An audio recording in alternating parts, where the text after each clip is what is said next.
Hi there, my name is Jessica Friedlander. I am the Volunteer and Nonprofit Engagement Manager at Volunteer New York.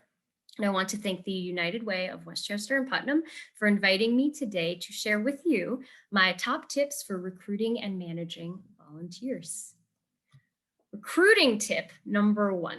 So, offer your volunteers opportunities that engage them. People of all ages, abilities, and backgrounds are volunteering and they're interested in contributing to their communities. So, make sure that you have some projects for everybody to do. That way, you can attract them to your agency and allow them to share their skills. So, first question is to ask, who is volunteering? There are a lot of different people volunteering, whether they are court ordered volunteers who need to complete community service, or they are students and retirees, job seekers, individuals with intellectual and developmental disabilities. There are all sorts of volunteers out there looking to do some good in the world. And what better way than to start with you? So just think about who is volunteering in your area.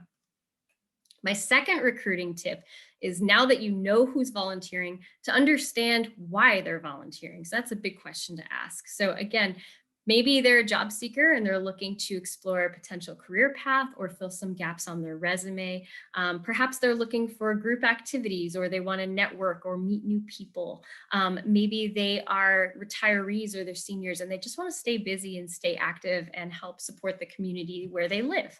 These are all a lot of reasons why volunteers will work with nonprofit agencies and try to find projects that they'd want to do. So understanding why they want to volunteer is a great way for you to tailor your recruiting efforts to the community at large and kind of get those volunteers in. My third recruiting tip is, now that you know who's volunteering and why, to find where they are. So ask, where are volunteers looking to find projects? And there are a lot of places where they're looking. Of course, social media is a big one. A lot of nonprofit agencies use social media to post their volunteering opportunities. So make sure you're doing that and you're active on social media and really raising awareness about your agency and just catching the volunteer eyes where they are. Newsletters, if you have a newsletter, send your volunteer needs through your newsletter. Maybe someone in your network will share it with a coworker or a family member, and then they'll do a volunteer activity with you just because they heard it through the newsletter. Make sure your website is updated. That's a huge one. Volunteers can actually help you with your website, believe it or not. But make sure you do have an updated website and you're posting your opportunities there as well. Message boards, you'll find, posters and flyers at youth centers and community centers. So make sure that you post your opportunities there too. And then of course, community hubs, just like libraries, schools, and religious institutions. You can always contact those places and see if they have volunteers that they can send you, or if those are places that you can find volunteers who are interested in doing good for their communities. Last but not least, I would be remiss if I did not do a shameless self-promotion for Volunteer New York. We are really the one-stop shop for volunteering in the Lower Hudson Valley. So agencies that are in Westchester, Putnam, and Rockland counties can post their opportunities on our website, and volunteers from all over will check out our website and try to find opportunities that are a good match for them. What's really good about our site is that we have this really in-depth search tool that allows volunteers to pick opportunities based on who they're serving. So maybe if they want to work with children, they can find all opportunities that work with children, or based on their interest area. So if they're interested in the environment or animals or helping the hungry and the homeless, they can search by those opportunities and kind of narrow down what activities are happening that they can do. They could search by their location and see what's going on right in their own backyards, and search by cause as well. So these are all really good ways for volunteers to find an activity that is more tailored to what they're looking to do. You don't have to work so hard. You know that the volunteers who are expressing their interest in your opportunity are already interested in what you're offering because they did a search and they narrowed down the list and found your listing. So make sure you're using us to post your volunteer needs. All right, so now that you have your volunteers, what do you do with them? How do you properly manage them? So My first managing tip is just to be as clear as possible of your project and what your goals and expectations are. The best thing to do with your volunteers is to make them feel as comfortable as possible. So ask yourself, what do I need my volunteers to do? How do I guide them so that they feel comfortable, they feel capable completing this project? It's not a good sign when volunteers are just like, I don't know what I'm doing. They don't feel comfortable doing that. So make sure you're communicating clearly what the project goals are, and explain, your expectations. And then make sure your expectations are realistic too. So some of your volunteers, they might be brand new to your agency or to nonprofits in general. They might not be familiar with what you're offering or what kind of services you provide. So be realistic with the types of projects that you want them to do and what kind of expectations you have for them. And also remember, this is a learning experience too. This might be a stepping stone experience for volunteers to maybe, if they want to get into healthcare and they volunteer at a clinic, they might be using your agency as a stepping stone, for instance, to learn a little bit more. So remember that your activities are a learning experience for both yourself and for volunteers. So just have fun with it and keep that in mind. Don't be too serious. Make sure your volunteers are having a good time and that they're learning the entire time. Also, keep giving them feedback. Feedback is so great. So if you aren't too happy with what the volunteer is doing, check in with them, provide the resources that they need, provide the support that they need to make sure that they're doing a good job. At the end of the day, they want to do good and they want to do a good job. So make sure you're giving them the feedback that they need so that they can do a good job.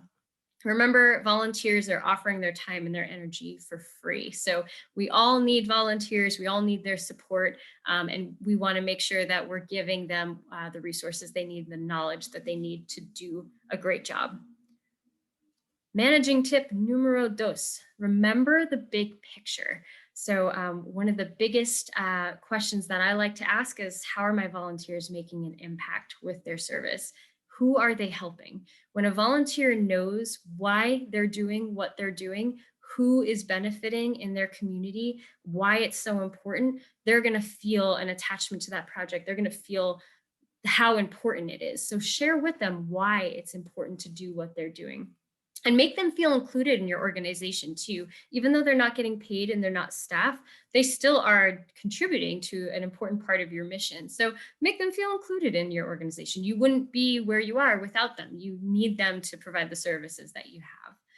And share how their work has impacted the populations at large. So, if a volunteer is packing meals and boxes for a food pantry, you can share with them like, hey, what you did today is going to help 100 families get dinner tonight or next week, and that makes them feel good. They can go home, they can share that with their family, their friends, their coworkers, and who knows, maybe they'll say to themselves, wow, I impacted the lives of 100 families this week. I'm going to come back next week and do the same thing and impact 100 more families. And they'll bring their friends, and hopefully you'll be able to gain like a stronger volunteer base because of that. So just remind your volunteers why the work they're doing is so important to the bigger picture. And then my third managing tip, show appreciation. Gratitude is free. It's so easy just to say thanks. So how do you share your thanks? You can just simply use your words and tell your volunteers like, thank you, you're doing a great job. We really appreciate the work that you're doing. And that can be enough. You can also organize some sort of a party or a get together. So whether it's in person, outdoors, or virtually, it doesn't matter. Just get your volunteers together and just share with them. And it's kind of a good community building, team building exercise as well. Of course, no volunteer is going to turn down some swag. So if you do have goodies or gifts like a t-shirt or a pen or mug, or even just a little thank you card, or even if your staff wants to take an hour out of their day to like do a little craft or origami or something, that's a simple thing that you can do and give to your volunteer. They can take that home and they can look at it and have a physical reminder of the great work that they did for you. And then hopefully some people will say, hey, where'd you get that cool t-shirt? Where'd you get that cool thing? And inspire those other volunteers to come join you and kind of see what the whole commotion is about and see how they can help you as well.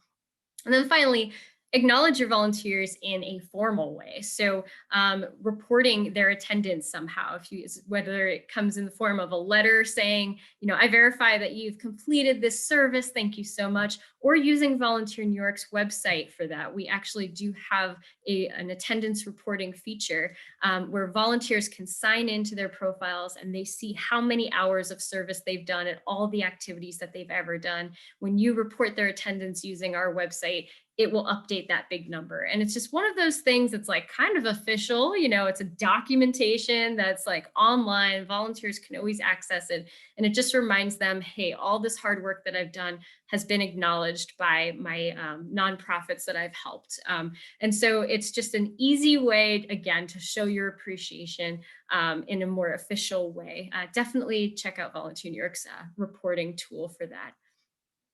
And speaking of thanks, I want to thank you. Thank you for taking the time to listen to my top tips. I hope these were helpful. Thank you to the United Way for inviting me. And if you have any questions at all about Volunteer New York or any other kind of management tips for volunteers, let me know and you can contact us at any time. I appreciate it. I hope you have a great day.